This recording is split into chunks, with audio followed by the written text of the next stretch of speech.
Hi everyone, welcome to Varshini Vibes. இன்னைக்கு left over try கிரேவியை வச்சு ஒரு பராட்டா எப்படி பண்ணுறதுன்னு பார்க்கலாமா?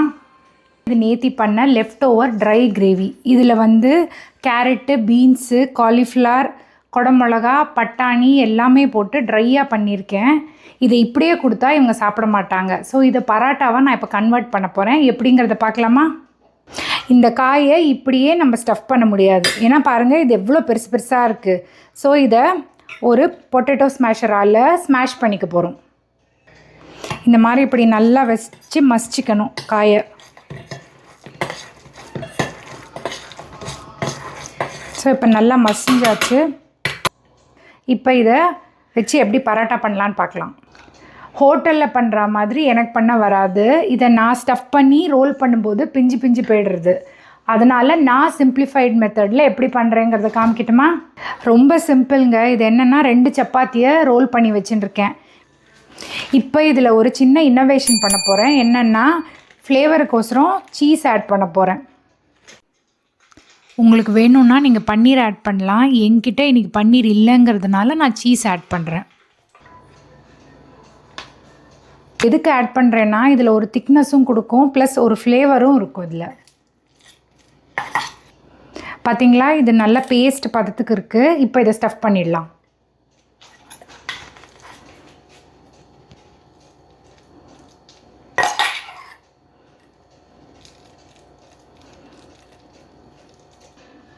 இதை எப்படி நல்லா ஸ்ப்ரெட் பண்ணி விட்டுக்கோங்க. ஸோ தட் உங்களுக்கு ஸ்டஃபிங் ஈக்குவலாக இருக்கும். கார்னர்ஸ் மட்டும் இடம் விட்டு வச்சுக்கோங்க, ஒன்று மேலே ஒன்று வச்சு ஒட்டுறதுக்கு. ஸோ இதை இன்னொரு சப்பாத்தியை எடுத்து இப்போது இந்த மாதிரி ஒட்டிடுங்க.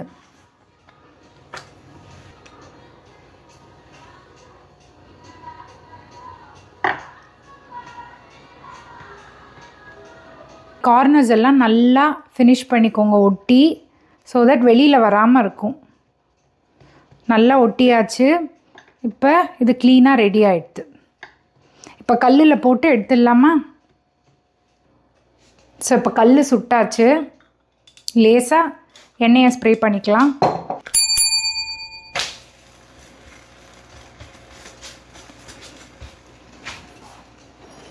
இதுக்கு மேலே கொஞ்சம் ஆயில் ஸ்ப்ரே பண்ணிக்கிறேன். பரோட்டா கல்லில் ஒட்டாமல் வெளில எப்படி வருது பாருங்கள்.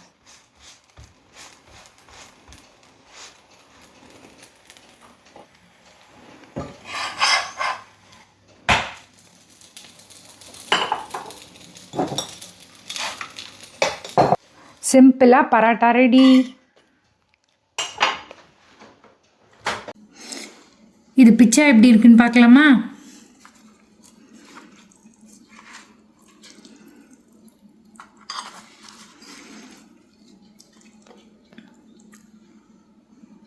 பரோட்டா பண்ண வரலையேன்னு கவலைப்பட வேண்டாம். சிம்பிளாக சப்பாத்தி மாவு வச்சு சூப்பராக டேஸ்டியாக பரோட்டா ரெடி ஆகிடுது. இதில் சீஸ் போட்டிருக்கிறதுனால தனி ஃப்ளேவர் இருக்கும். உங்களுக்கு சீஸ் வேண்டான்னா நீங்கள் சீஸ் அவாய்ட் பண்ணிடலாம். யாருக்கு வேணுமோ இது மேலே நெய் தடவிக்கோங்க. டிஃபன் பாக்ஸில் வச்சு பேக் பண்ணுறோன்னா திறக்கும் போதே நல்ல வாசனையாக இருக்கும். இந்த பரோட்டாவில் ஸ்டஃபிங் இருக்குங்கிறதுனால இதுக்கு சைட் டிஷ் அவசியம் இல்லை. உங்களுக்கு தேவை அப்படின்னா இதுக்கு ரைத்தா கூட வச்சு சாப்பிட்டுக்கலாம். ரொம்ப டேஸ்டியாக இருக்கும். இந்த மாதிரி பரோட்டாவை நீங்கள் வீட்டில் ட்ரை பண்ணி பாருங்கள். சாப்பிட்டு பார்த்து உங்கள் எக்ஸ்பீரியன்ஸ் எப்படி இருக்குன்னு கண்டிப்பாக கமெண்ட்டில் சொல்லுங்கள். வர்ஷினி வைப்ஸ்க்கு சப்ஸ்கிரைப் பண்ணுங்கள், லைக் பண்ணுங்கள், ஷேர் பண்ணுங்கள், கமெண்ட் பண்ணுங்கள். தேங்க்ஸ் ஃபார் வாட்சிங்.